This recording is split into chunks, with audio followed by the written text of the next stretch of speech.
একজন স্বপ্নরাজ রিফাত হাওলাদার স্বপ্ন দেখেছিলেন পড়াশোনার গণ্ডি পেরিয়ে হাল ধরবেন পরিবারের। ফুটবলেও খ্যাতি ছিল বেশ।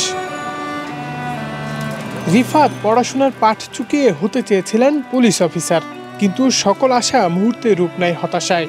বৈষম্যবিরোধী ছাত্র আন্দোলনে গত ১৯ জুলাই রামপুরায় পুলিশের ছোড়া গুলিতেই পা হারিয়ে পঙ্গুত্ব বরণ করেছেন তিনি।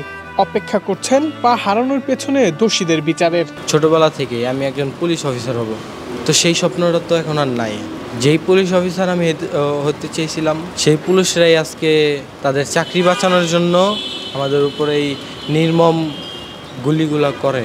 প্রতিটা কাজের শুরুতে একজন তো মহাজন থাকে। এই আন্দোলনের যে গুলি করার যে আদেশগুলো দিছে, সেই মহাজন তো আর এখন বাংলাদেশে আর নাই। সর্বোচ্চ শাস্তি ফাঁসি চাই আমি তার। রিফাতের মতো এভাবেই অনিশ্চয়তার কালো মেঘে ছেয়ে গেছে মিয়াজুল, নাজিম, রাজুর মতো অনেকের জীবন। তবে পা হারিয়েও হাসি মুখে বলছেন স্বৈরাচার মুক্ত হয়েছে দেশ। এখন অনেক ভালো লাগতেছে, ওই স্বৈরাচারী সরকার আর নেই।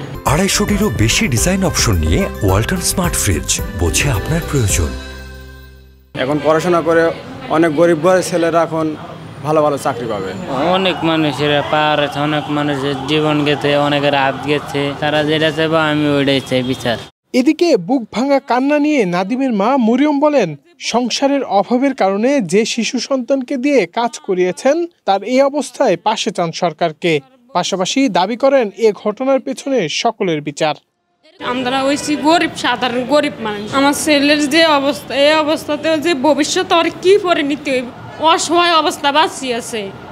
ভবিষ্যতে চলাফেরার দায়িত্ব যত সরকার নেন, যার কারণে এরকম হয়েছে তার অবশ্যই আমরা বিচার চাই। যে ওরা যে টুটুক বুকছে তার সেজন্য দ্বিগুণ বিচার হয়। তবে যাদের পা হারিয়ে আজ পঙ্গুত্ব বরণ করেছেন তাদেরকে কিছুটা আশা ফিরিয়ে দিতে উদ্যোগ নিয়েছে BRAC limb and brace centre. পঙ্গুত্বের শিকার ৮ জনকে ৫ বছরের জন্য সেবা দেওয়ার ব্যবস্থা করেছে ব্র্যাক। পরবর্তীতে তাদের কর্মসংস্থানেরও ব্যবস্থা করবেন বলে জানিয়েছেন তারা। এখানে এখন ৮ জন আছেন, ওনাদের জন্য ৫ বছর মেয়াদি একটা মেডিকেল ট্রিটমেন্টের প্ল্যান নিয়েছি এবং এটা তাদেরকে কন্টিনিউয়াস ফলো আপ করা হবে। আর ইন ফিউচারে আমাদের এরকম প্ল্যান আছে যে তাদেরকে যারা যেই কাজে দক্ষ সেই কাজে তাদেরকে স্কিল ডেভেলপমেন্ট করে তাদের কোনো রিহ্যাবিলিটেশন করা যায় কিনা সেই বিষয়ে আমাদের একটা প্ল্যান আছে তাদের। এদিকে পা হারিয়েও থেমে নেই তারা।